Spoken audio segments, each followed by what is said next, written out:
Kita tidak ingin negara ini diatur seperti keluarga. Ini bukan negeri milik seseorang. Ini bukan negeri milik satu keluarga. Kita ingin mempertahankan, jangan sampai jadi negara kekuasaan. Ini bedanya nih. Negara hukum, penguasa diatur hukum. Negara kekuasaan, penguasa mengatur hukum.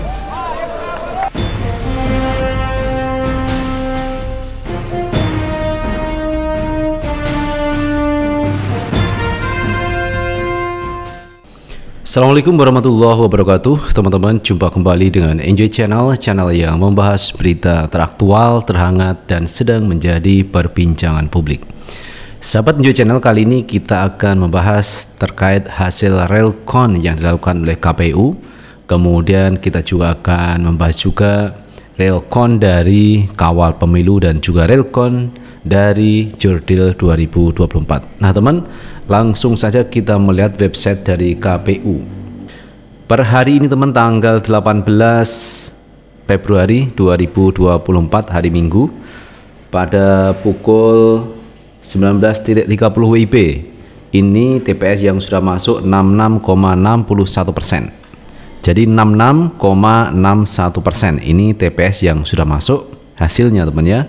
Prabowo Subianto mendapatkan 49.749.461 suara atau 57,95%. Jadi Prabowo ini masih di peringkat atas teman dengan 57%.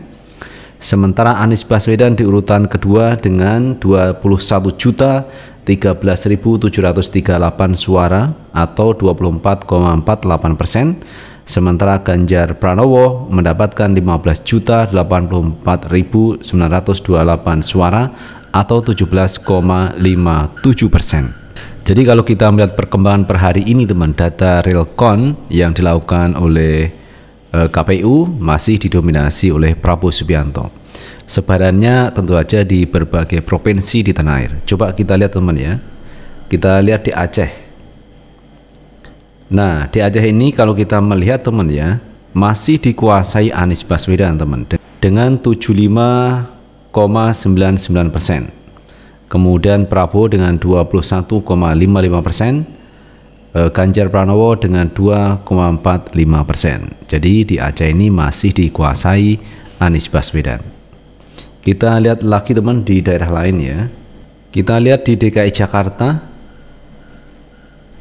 Prabowo Subianto dengan 41,09%, Anies Baswedan mendapatkan 40,92%, kemudian Ganjar Pranowo 17,98%. Nah ini Jakarta teman, suara yang masuk sudah mencapai 66,64%.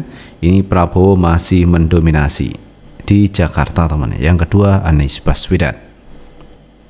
Kemudian kita melihat di Jurdil 2024.org, kita melihat TPS yang sudah masuk ada 5.312 TPS teman ya.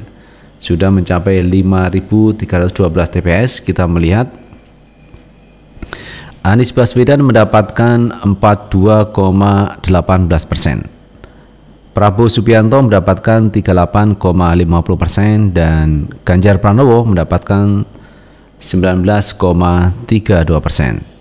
Jadi di Jurdil 2024 ini Anies Baswedan menjadi pemenang teman ya, masih di angka 42,18%.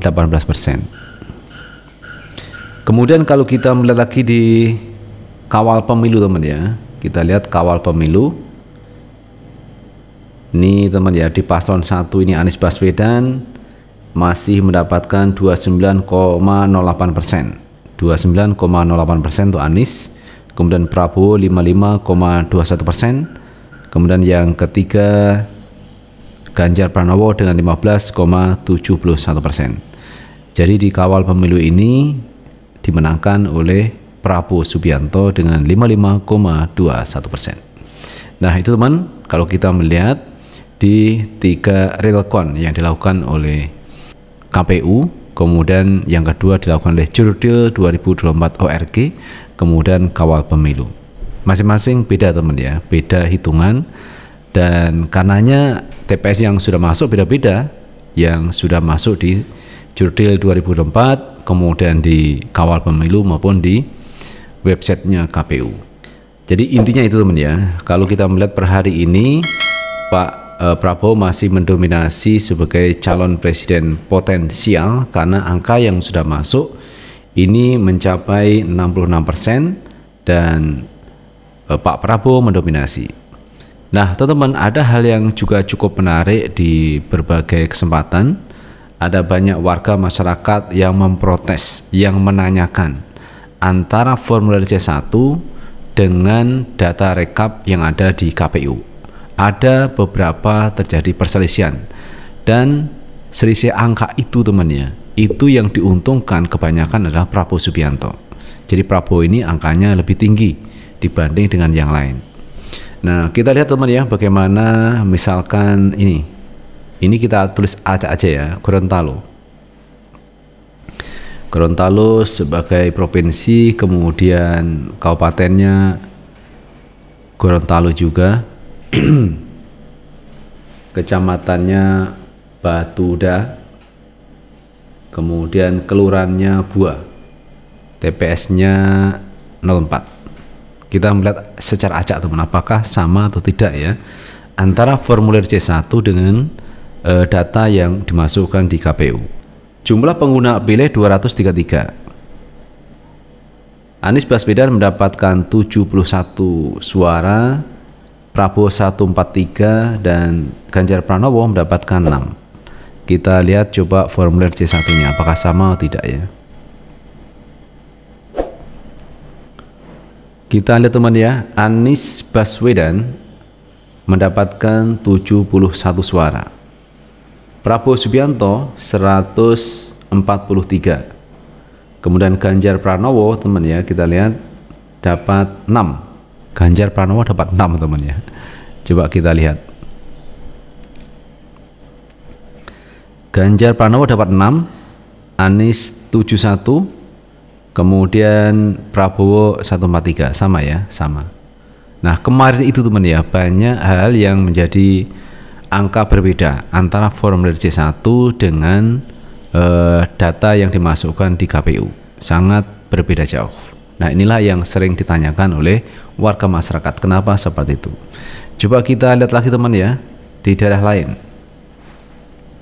misalkan di daerah Sumatera Utara ya, Sumatera Utara, kemudian Kabupaten Karo, Kecamatan Merek, Kelurahan Kodon, TPS 1. TPS-nya cuma 1 teman ya. Kita lihat pengguna hak pilihnya 145. Anies Baswedan dapat 1, Prabowo Gibran 119, Ganjar Pranowo 24. Oh, ini daerah Sumatera Utara teman. Benarkah seperti itu? Kita coba lihat formulir C1-nya ya. Formulir C1 kita melihat.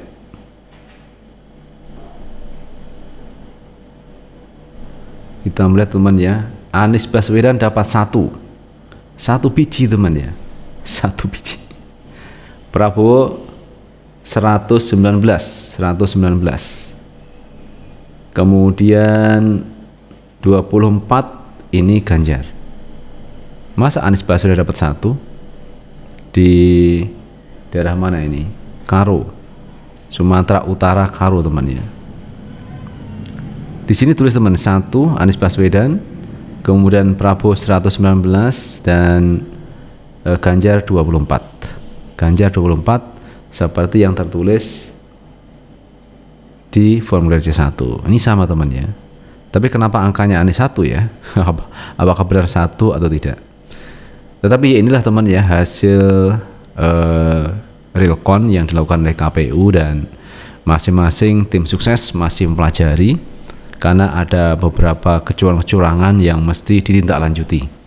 Karena di dalam pemilu seperti ini tindak kecurangan biasanya akan terjadi.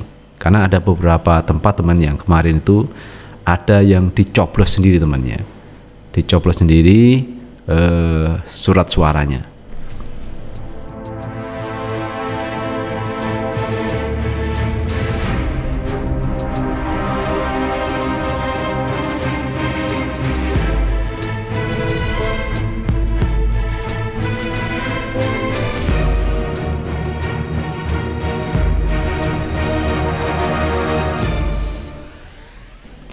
Nah itu Sobat Enjoy Channel yang bisa kita bahas kali ini terkait hasil realcon yang dilakukan oleh KPU, kemudian jurdil2024.org dan kawal pemilu.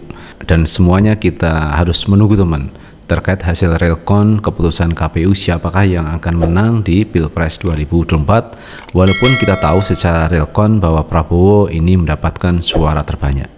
Namun demikian, ada beberapa hal yang menjadi persoalan terkait kecurangan yang itu juga perlu dibereskan. Makasih teman sudah menonton, jangan lupa tetap like, subscribe, share, dan komen di channel ini agar kita bisa membangun channel ini menjadi lebih baik lagi. Sukses selalu, Assalamualaikum warahmatullahi wabarakatuh.